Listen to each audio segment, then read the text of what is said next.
那接下来呢，我们说一下如何去修饰你的人声。那很多同学呢可能会花钱去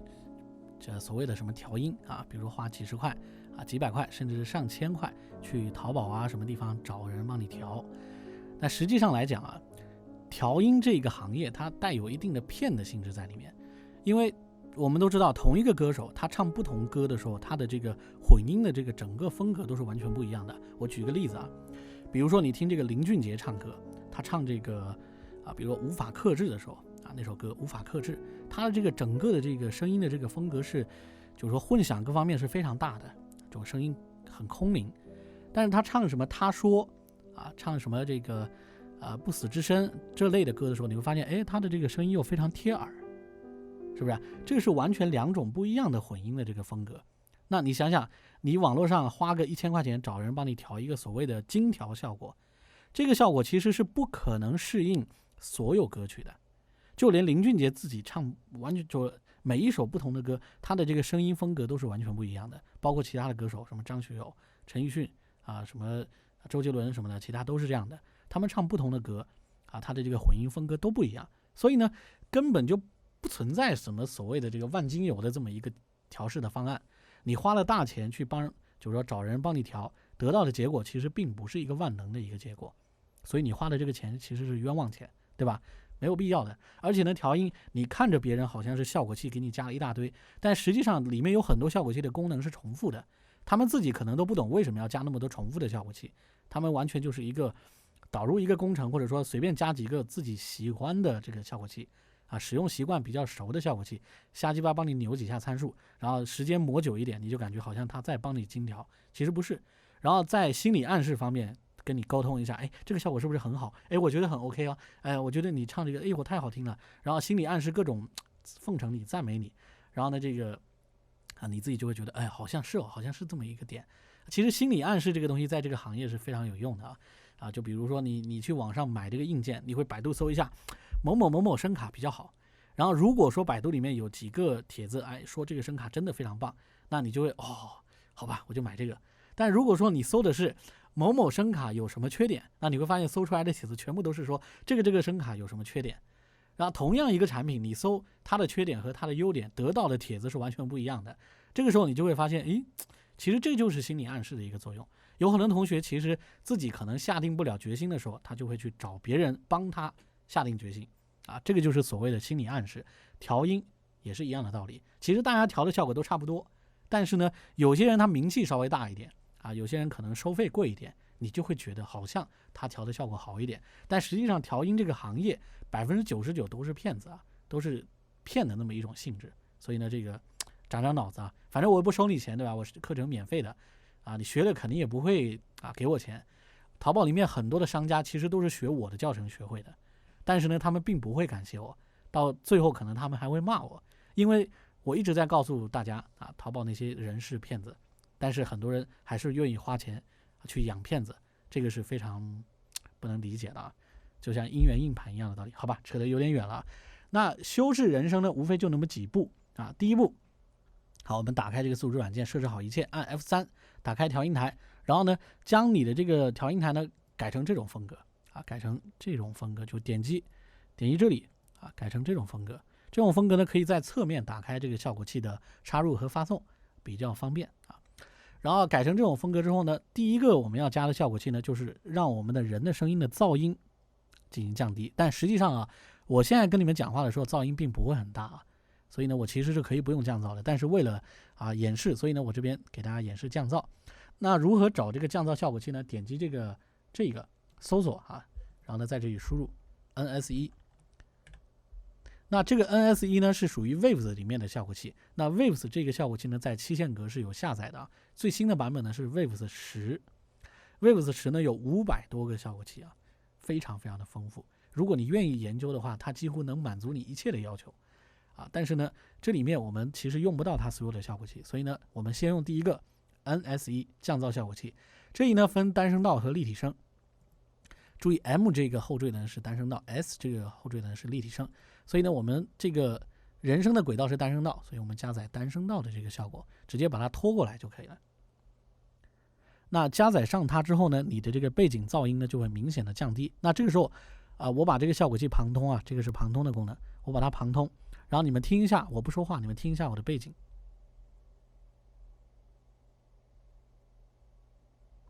然后呢，我把这个效果器开启，然后呢，我给它降噪。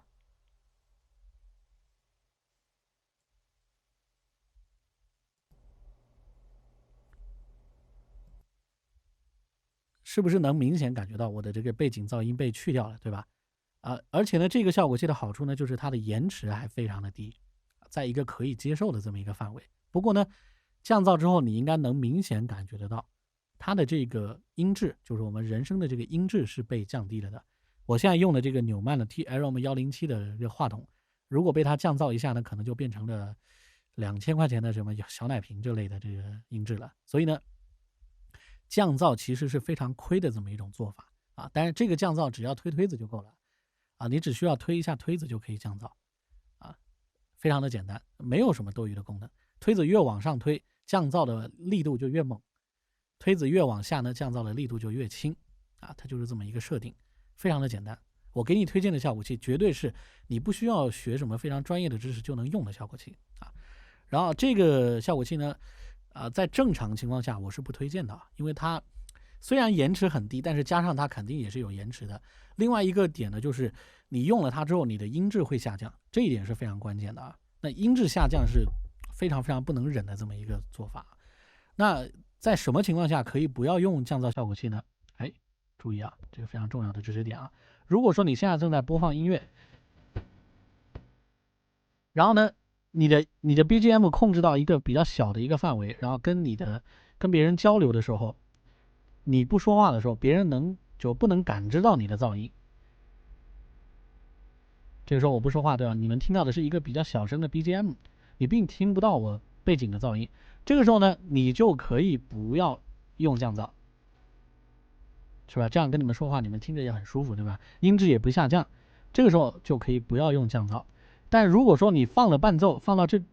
么一点点这个音量，听着还是有很明显的噪音，那这个时候呢，你就需要降噪了。那最好是改善一下你录音的环境，这才是最根本的解决方案。不然你降噪降得越猛呢，你的音质损伤越伤啊，音质反而越差。这一点我们得注意啊，非常关键啊。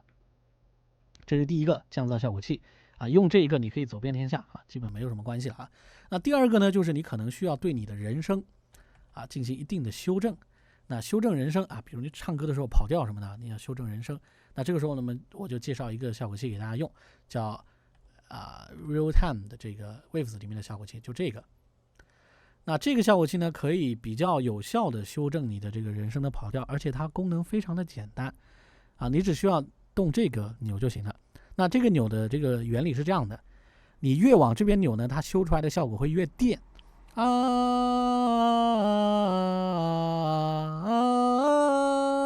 是不是很电，对吧？如果你想要修的自然一点呢，就往这边扭是不是很自然？那除了这个功能之外呢，你如果说懂乐理，那就再好不过了。比如说你要给一首歌，你唱一首歌嘛，对吧？那这首歌是什么调你懂，比如这首歌是 A 调，你选择 A 调，然后呢在这里选择大调、小调啊等等。比如现在默认是9个半音阶，如果你选择为大调，它呢就会将这个不是这个调的这个音符呢给它去掉。如果你唱到了这个跑调的音符，它会帮你修回就可用的这个正常的音符啊。比如现在是 A 调，我唱的这个所有音符就会是 A 的这个音符，然后这个时候呢，你唱的这个 F 呢，它会帮你调成升 F， 你唱的 G 呢，它会帮你调成这个升 F 或者是这个升 G， 也就是说它会帮你修音啊，唱跑调的地方帮你修回去，这个是非常重要的一个功能啊。你唱歌的时候肯定是需要这么一个辅助的，但如果说你不知道是什么调呢，就干脆选择为12平均律啊，只要动这个就 OK 了。那一些小的跑调，它会帮你修回去，让你的声音显得更自然、更舒服啊。但这个效果器你看似很复杂，其实它并没有那么复杂的。但关于其他的功能，有机会我做一个单独的教程来专门讲这个效果器。如果你是网络 K 歌的，你只需要会扭这个推子就 OK 了，就这个啊，别的你动都不用动啊，理都不用理，只要会这个就 OK 了啊，就这么简单。这样子呢，你就修了你的人声。当然，还有个更专业的修人声的效果器呢，叫 Auto Tune 啊。Auto-Tune 啊，就这个效果器 Auto-Tune Pro。好，点击这个激活这个低延迟模式。那 Auto-Tune 呢是目前录音棚里面特别喜欢用的这么一个插件。当然，这个插件在64位的这个状态下是没有破解的。如果说你要用它又不想花钱，那你只能用一些比较老的宿主，比如说你可以去用这个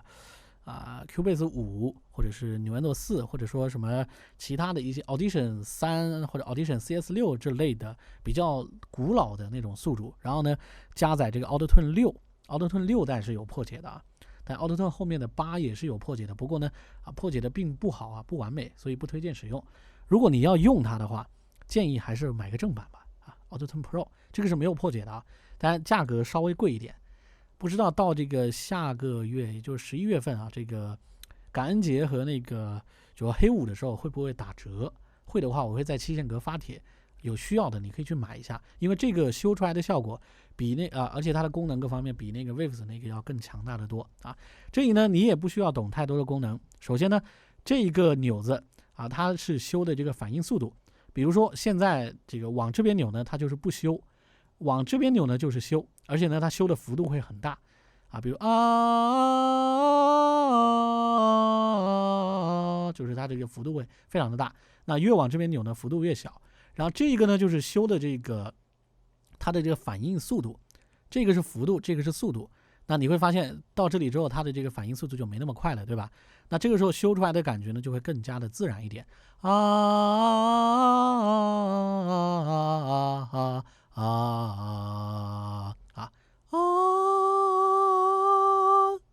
然后呢，这里面可以选择它的调性啊，这里也是一样的道理啊，它有这个半音的这么一个选择啊 ，C 升 C，D 升 D 等等啊，比如说我 C 调，然后呢这里可以选择音阶的类型，比如说大调或者小调，比如说我选择一个 C 大调，那这个时候呢它就会按 C 大调的这么一个效果来进行修正，当然。你也可以打开它其他的一些这个，就是说更加详细的功能啊，比如说打开它这个功能，这样子呢，你可以看到一些更多的功能。但是网络 K 歌你肯定是用不到这么复杂的功能，所以你只要这样只要懂这两个钮就 OK 了啊，只要这两个钮就 OK 了。然后呢，这个调性方面啊，这里呢，如果你买了正版的这个 Auto-Tune 呢，它还有一个调性探测的这么一个功能，什么意思呢？比如说这个我将这个先删掉啊。比如说这个是 BGM 对吧？我把 BGM 给它播放一下。好，然后呢，我在 BGM 这个轨道里面，你会发现这里这个插件，如果你购买的话，它会有一个插件叫做 Auto Key， 然后你可以把它拉进来。然后这个时候呢，我们播放，然后呢，我们可以探测一下。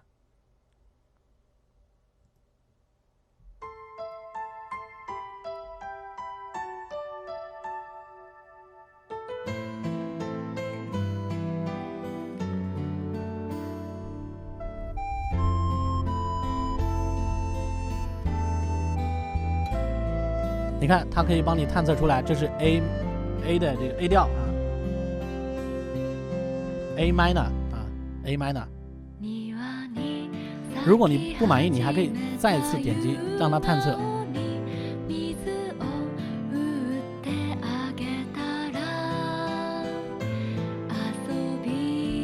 C major 跟 A minor 是不是一样的，对吧 ？C 调就是 A 小调 ，C 大调就是 A 小调。那再探测一次。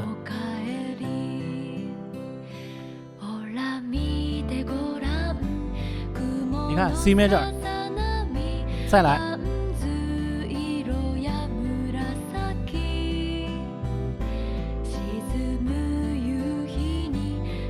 好，再来。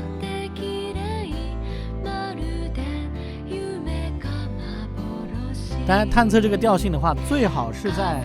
歌曲的开始。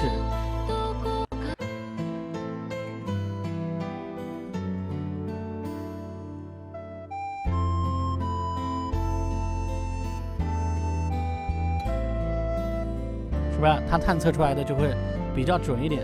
当然，如果你懂乐理的话，那是最好不过了，你就可以不用借助这个插件。那这个时候，如果你要唱这首歌，你就可以知道这是什么调了。然后呢，你可以在这里加载刚才的 Auto-Tune， 是吧？然后把那个 Auto-Tune 的这个调性设定为它的 A minor 或者是 C major， 那这个时候你就可以非常愉快的进行唱歌了，是吧？是不是？当然这个 Auto Key 也不是100%准啊，只能说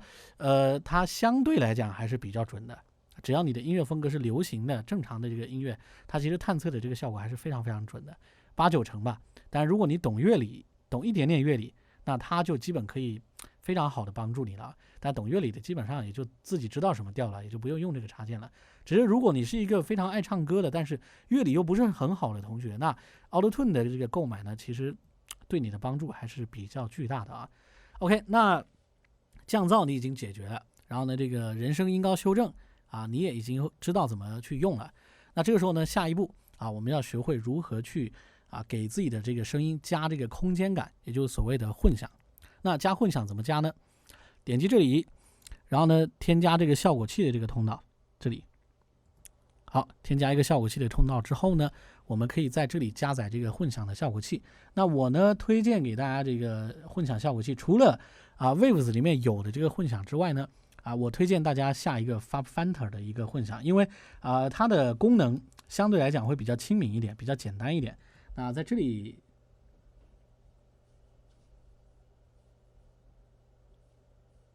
好，这个 FabFilter 的2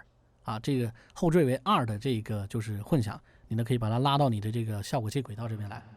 好，这个时候呢，你听到的就是带有这个效果器发送的这么一个信号。那你呢可以在这里调节它发送的这个量，好，在这里，是不是？然后呢，你其实不需要去理解这个效果器怎么调，你只需要在这里点击它的预置就行了。比如你可以在这边加载各种大空间的这个效果包括这类的这种呢，就是不同的空间，你可以在这边加载。超级大，这是超级大空间你可以在这边加载，就这样，非常的简单。其实超级大空间，我再来一个，好，这种超级大空间。如果你是用发送的，它的 mix 呢是默认100%的，所以你可以不用去调节比如说现在这么空旷的一个混响，那这个量呢，你可以通过这里来进行调节，这样子就 OK 了。那除了可以这样子之外呢，它其实还有这个一些你可以去控制的地方，就下方这个线条。那这个线条呢，其实就你可以理解为这边是低频，这边是中频，这边是高频。那上方这一个呢，就是它增加了你低频的这个就是说厚度。那如果你不想要低频这种反射呢，你可以将它去掉。好，然后这个呢是去掉了你高频的这个地方。那你呢也可以对它的这个高频，比如说你可以把它拉回来，这样子呢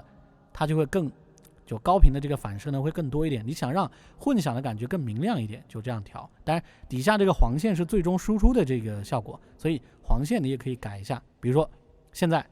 你听到的这个效果是不是更明亮一点，对吧？如果我把这个去掉，你看你听到就嗡嗡嗡的这个声音，对吧？嗡嗡嗡嗡。但如果我这样子调，是不是你听到的这个声音就会更加的自然一点？但如果说你想让它的这个就低频部分少一点也是可以的。这样子可以把它低频部分呢给它弄少一点，这样子，是不是？这样你听到整个混响的这个感觉，是不是像是在一个那种水泥墙、瓷砖墙的那种的味道？刚才这种呢，是不是感觉有点像在这种大堂的这种效果？比如说刚才这种的，是不是？大堂里面会有那个窗帘，对吧？然后空间又非常非常的大，然后会有嗡嗡嗡的低频的这个回响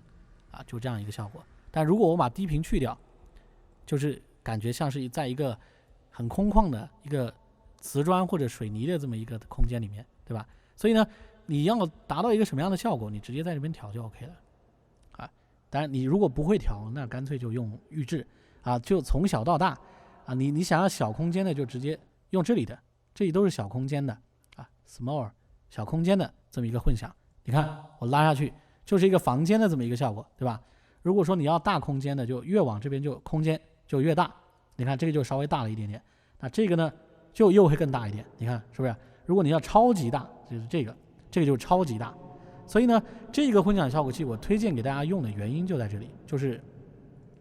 它能够给你带来的这个效果是直接用预制就可以解决问题的，你根本就不需要懂得如何去调混响。你只要知道这越往上面就是给你的空间感觉就越小，越往下面呢给你的空间感觉呢就会越大如果说你要大空间的，就是往下调，往下这边找；要小空间的就往上面这边找。然后找到这个相应的空间之后呢，你只需要调节这个就可以知道你空间的这个量的这个大小啊。比如说你要让人听起来很明显这个是一个房间的一个味道，那就把发送调得大一点。那小空间的这个通常发送会需要大一点啊，大空间的呢通常发送需要小一点啊。比如说这个空间更大的，比如调到这个刚才这个这个是大空间的，对吧？如果调一样的那个，你会发现这个混响会太多，对吧？所以呢，你就需要将它的发送小一点。当然，如果你觉得低频太多，你可以将这个低频部分呢去掉一些这样去掉一些，这样子呢声音就会更自然一点。你想让混响稍微亮一点，就把高频提上去就这么简单。这个混响的好处就在这里，我说过，我推荐给你的效果器呢，永远都是那种你不需要学的，非常非常简单的基本上1-2个键就能搞定你要求的这么一个效果器，我才会推荐给你这也是防止大家防呆嘛很多同学他根本就不会调音这个就防呆的这么一个作用。那当你把混响搞定之后呢，有时候可能你还需要一些这个延迟什么的，但是建议大家不要去调延迟，因为你在网络 K 歌的时候其实是没有必要去调延迟的。你看那些主播也基本不玩延迟，所以你不要去调这个延迟类的效果，混响就 OK 了混响就能吃遍天下了。那除了这个之外呢，你还要调你的这个音色，也就是所谓的 EQ 润色你的声音。那 EQ 呢，其实在这个 Waves 里面是有一堆一堆的 EQ 太多太多了如果说你不想太复杂的话我呢推荐这个同学们用这个相应的这个 EQ， 比如说这里用一个 API 的这个 API 这边，然后560把它拉过来。那这个效果的好处是什么呢？就是超级简单。比如说你想让你的声音听起来更明亮一点呢，你就直接提升这里就 OK 了。你看现在你听到我的声音是不是明亮了一点提升这里，你看是不是声音就清脆很多了，对吧？其实我现在这个话筒是高频的确有一点点不足它不像 U87 高频非常的明亮，所以我这个话筒如果提升一点点高频，其实声音会更好听。然后呢，这个如果说你想让你的声音听起来低频更稳一点更重一点，那你就提升这里。你看现在你听到我的声音是不是就像低音被激励了一样，对吧？就是这么简单所以呢如果说你想让你这个非常低的部分不想让这个别人听到，那就直接类似于低切一样把这个降低就 OK 了就这么简单，你根本就不需要做什么非常复杂的调节你想激励高频激励低频，这就是一个非常好的一个效果。如果你想要把低频降低一点，让别人听你的声音更加的清楚一点，你看你就降你的低频，这样子呢是不是这个声音的清晰度它的这种颗粒感就上升了，是不是？所以呢就这样非常的简单。当然如果说你觉得这类的效果器达不到你要的这个要求呢，当然你还可以去学习一些别的这个 EQ 的这个用法比如说我推荐一个稍微复杂一点一个 EQ 给大家用就是这里Q2。那这个 EQ 呢是非常非常的强大这 EQ 是极其专业的这么一个均衡器。这个均衡器的这个强大呢，估计我一节课可能要讲好几节课才能讲完这一点我就简单介绍它的这个用法如果你想提升哪里呢，你直接在这边点击一下拉一下就产生一个这个点，然后产生这个点之后呢，你只需要将它拉上去。比如说现在是提升低频，对吧这是低频，这个是高频这是提升高频。比如说我想提升高频，提升在这里，然后这里有3个这个旋钮，你呢可以旋第3个旋钮呢可以改变它的 Q 值，跟 RME 那个是一样的。然后这个 Q 值呢可以就越往右边扭呢，右边扭它的这个影响范围呢会越小，越往左边扭呢它的影响范围会越大就这么简单然后呢这个呢可以调节它的这个曲线的这个类型，这里比如说这个是 band pass 对吧，你可以调节它是这个low shuffle 或者 high shuffle， 或者说是这种这个 high shuffle 对吧，然后甚至还可以是这种的高切这是这个带通，就是这个波谷，这是波峰。好，然后呢这个是这种架势的这种均衡，但正常情况下我们用的最多的是这种 band pass 这种效果这个是这样一个非常简单的这么一个操作当然这里呢还有一些它的线条的这个，就是说坡度的这个调节，非常的简单。然后呢，调它的这个坡度呢，其实就是影响的这个范围嘛，就是它这个拐角啊。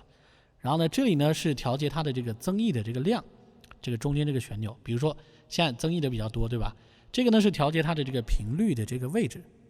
当然，如果你要让声音自然，它的坡度这么夸张，是肯定声音不会太自然的。所以呢，你还是将它的坡度恢复到正常才 OK。那这个太夸张了，对吧？当然你也可以鼠标直接这边拉，也是没有问题的啊。然后呢，这个频率点嘛，这个也很容易理解，是吧？好，频率点，当然你也可以直接双击输入一个频率点，比如说250啊，这个是频率点，250的频率点，然后呢，你直接调节就 OK 了。比如说增益你的低频啊，就这样，非常的简单。如果说你这个增益低频，或者说你要降低你的低频，让你的声音更清晰一点，如果这个影响范围不够，你可以稍微或者说太大，你可以减一些，然后呢低频部分再加一个。加一个呢，这里你是可以，比如说可以 low cut， 就是所谓的低切啊，低切在低频部分是可以启用的。然后呢，你在低切这个部分呢，你可以输入相应的频率，比如说你要把90赫兹以下给它切掉让声音更干净一点。然后呢，高频部分你想要再加一个，你可以在这里提升你的高频部分，你看声音听起来就更清晰一点，对吧？然后呢，你觉得影响范围太大，你可以把它稍微缩小一点如果你觉得不够，你可以再添加一个点，一样的道理，将影响范围缩小一点，把频率移动上去一点点。好，差不多这样子的，你觉得这是你要的这个效果？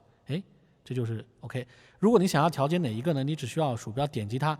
的这个3个轮子呢，就会自动切换到这一个。比如说点击它，你看就会切换到这里，点击它，直接可以切换。所以呢，这是一个非常非常棒的一个 EQ。当然，它的功能远远不止如此它的功能非常的强大，真的要花好几节课因为它隐藏的菜单就一大堆它有很多隐藏的这个功能所以呢，这个我们以后有空，我可以单独做一集视频教程来讲一下这个FabFilter Q2 的这么一个使用方法。但如果你只是用于网络 K 歌，相信我，刚才学会这几招，你已经 OK 了，已经够用了就这么简单。那 EQ 我们已经搞定了，那下一步呢，我们要搞定的是什么呢？没错，是压缩。好，这个系列的效果器是完全不需要懂原理就会用的 O 系列，就 Waves 里面的 O 系列。那我给大家加几个，给大家演示一下比如这个效果器那这个效果器呢也是一样，加进去就一个轮子，然后呢，你可以在这边直接提升你的这个人声的音量，而且提升的时候你会明显感觉它的质感变好了，对吧？你看，我现在把它拉回去，你看闷闷的，对吧？然后我提升它的音量，你听一下，是不是整个的感觉它的质感就上升了，是吧？所以呢，如果你想要提升人声的质感，就是那种清晰度，那第一个 O 系列的第一个效果器你不需要记名字，反正 O 系列就那么几个。第一个效果器就是提升你人声的质感，就这么来的。然后呢，下一个，第二个效果器它也是一个轮子的，就一个轮子。然后呢，你也只需要在这边扭，然后扭了之后，你会发现，它是给你造成一个类似于电话音的这么一个效果。然后如果你有时候唱歌你需要用电话音，这个非常适合你。你看，这种给你的感觉，这种失真的这种效果，对吧？电话音的这种失真的这种效果，这个非常适合你。如果你要唱一些类似于这种摇滚什么的，这个可以然后呢，第三个，这个是真正的滤波器这个呢就是把你的这个频率给它切掉它可以切你的这个频率就这样子不切是吧？你可以产生这样的一个效果滤波器，这个叫滤波器第三个。好，第四个，这个效果呢就是可以，就是说控制你的这个人声的这种动态它可以明显增加你的这个人声的响度，就整体的增加。当然增加响度的同时，它会适当的提升你的这个噪音，就你的底噪你看这是这样的一个效果，声音会更薄一点。如果你把这个提上去，声音会变厚，但是呢这个整个的这个细节提升的同时，也会把你的噪音细节也提上去。所以呢，用这个的时候，如果你想提升人声的音量和它的这个响度，那这个是可以的啊。好，然后是这个效果器呢也非常的简单，它呢其实就是可以增加你的这个低频啊。你现在能感觉得出来，我的低频越来越重，对吧？如果说你想要激励这个低频的这个感觉啊，加上前面有一个效果是啊加这个高频的感觉，对吧？所以呢啊，你想要激励低频或者高频，其实这个效果器就已经很 OK 了，是不是？这是激励你的低频嗡嗡嗡的这种声音，是吧？哎，这个是不激励的这种效果，这是激励的效果。所以呢，你会发现欧系列的效果器真的非常的简单，就一个轮子啊。好，这个效果器呢，就是可以明显的增加你人声的这个响度了。这种响度是很夸张的一个提升啊，你看，非常夸张的一个提升，而且呢，增加的过程中会压缩你的这个声音，也就是说，其实啊，它是一个压缩效果器。也就是说如果你不想要掌握太复杂的压缩的这个效果器的话，这个效果器就可以满足你压缩的这个需要当然你越往这边扭呢，它提供的这个压缩的量呢会越大其实它不会提升你人声太明显的这个响度，但是呢它会对你的人声进行一定的压缩这是不压缩的一个状态然后呢拉上去，这是压缩的一个状态。那在这个压缩的状态下，如果你的声音非常响的话，它其实是可以控制你人声的这个就是说动态的。像这种的情况下，不工作的情况下那它工作的情况下是不是你会发现它其实是对你的这个响度是有控制的。你看也就是说它是会有一定的这个压缩的这种成分在里面的。所以呢，如果你想要找一个压缩效果器，这个非常的 OK 非常的简单，你只需要扭这个旋钮就 OK 就这么简单。然后呢再往下看，好吧，那另一个除了这个压缩之外呢，还有一个叫 CLA 2A 这个效果。那我们呢可以拉过去看一下。那这个效果呢也可以明显的提升你的这个声音的这个就是说质感当然这个现在显示有 bug 那这里面这一个呢是压缩量，你呢可以在这边调节它的压缩的量。好，然后这个呢是增益的量这个是压缩的量，这个呢是增益的量，可以在这边调节输入的这个增益。好，注意这个对于你的这个动态控制是非常死的那这个时候你你这样很用力的说话，它的这个响度其实也不响所以呢，如果你想让你的响度更响呢，你就把压缩量调低，